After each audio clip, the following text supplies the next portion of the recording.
জামাত একটা Democratic organisation না, জামাতের রাজনীতির ডেমোক্রেটিক না, এটা একটা ক্যাডার ভিত্তিক রাজনীতি করে।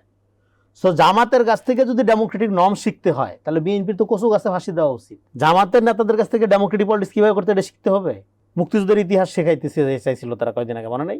বলেছিল তার ইতিহাস। তো এখন ডেমোক্রেটিক রাজনীতি শিখতে হবে একটা ক্যাডার ভিত্তিক সংঘ ভিত্তিক আরএসএস মডেলের একটা অর্গানাইজেশন থেকে।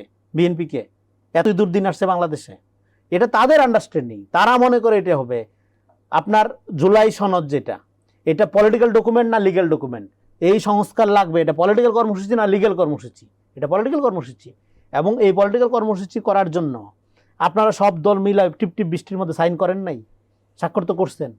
এবং উইথ নোট অফ ডিসেন্ট সহ, যে বইটা যেটা নিয়ে ঘুরি আমি, সেই এটা নোট অফ ডিসেন্ট সহ সব দল স্বাক্ষর করছেন। জামাতের নোট অফ ডিসেন্ট ছিল, কিন্তু জামাত যেটা করছে নোট অফ ডিসেন্ট মানেই বিএনপি, সেও যে নোট অফ ডিসেন্ট দিচ্ছে 3-4 ব্যাপারে কোনো কথা নেই। এবং সেগুলো ভয়ঙ্কর নোট অফ ডিসেন্ট, যেগুলো সবগুলো বাংলাদেশের রাষ্ট্রের গণতান্ত্রিক রূপান্তরের বিরুদ্ধে তার নোট অফ ডিসেন্টগুলো, এগুলো নিয়ে বহু আলাপ করছি।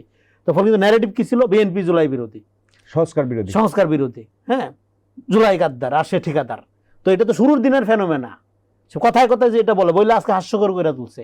71-কে শেখ হাসিনা যেরকম একটা হাসির খোরাক বানাইছিল বাংলাদেশে, জুলাইকে তারা আজকে এরকম একটা হাসির খোরাক বানাচ্ছে বাংলাদেশে। ফাইজলামি নাকি? আপনি স্পষ্ট করে আমি বলি আপনাকে, এখানে দেখেন, পার্লামেন্টারি ডেমোক্রেসিতে পার্লামেন্ট সুপ্রিম, সভারেন।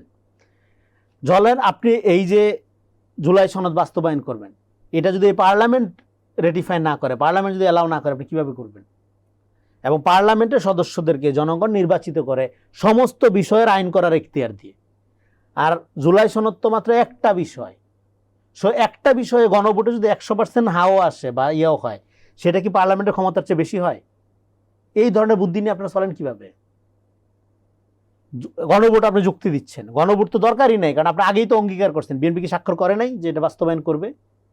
জাতীয় সংসদের সমস্ত দল, ব্যক্তি, বিদেশি মিডিয়া, আমলা, কূটনীতিক, আমিও ছিলাম সেই প্রোগ্রামে। সংসদের তো সংবিধানের বেসিক স্ট্রাকচার যেগুলো আছে সেগুলোকে টাচ না করে বাকি যত সংস্কার সম্ভব সেটা তো এই সংসদেরই ক্ষমতা আছে। সেই জায়গায় একটা সংবিধান সংস্কার পরিষদের কি দরকার?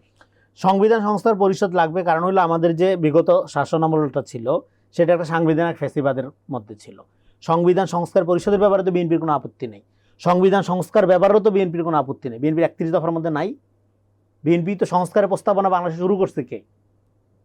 22 সাল থেকে শুরু করছে কে? বিএনপি। কিন্তু বিএনপি সংস্কারটা করবে একটা গণতান্ত্রিক প্রক্রিয়ায়, যাতে তার লেজিটিমেসিটা প্রশ্নবিদ্ধ না হয় কখনোই।